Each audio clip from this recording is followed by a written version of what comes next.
சபரீசன் நடத்திய கூட்டத்தில் தேமுதிக பொருளாளர் எல்.கே. சுதீஷ் எம்பி பங்கேற்றிருக்கிறார். செங்கல்பட்டு, காஞ்சிபுரம், விழுப்புரம் மாவட்ட நிர்வாகிகளோடு சபரீசன் ஆலோசனை நடத்துகிறார். அதில் தேமுதிகவின் பொருளாளர் எல்.கே. சுதீஷ் பங்கேற்றிருக்கிறார்.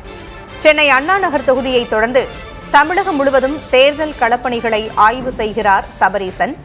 ஏற்கனவே குமரி, தூத்துக்குடி, நெல்லை, சிவகங்கை, ராமநாதபுரம் ஆகிய மாவட்டங்களில் சபரீசன் ஆய்வு செய்திருந்தார். இந்நிலையில் தற்பொழுது செஞ்சியில் சபரீசன் நடத்திய கூட்டத்தில் தேமுதிக பொருளாளர் எம்பி எல்.கே. சுதீஷ் பங்கேற்றிருக்கிறார்.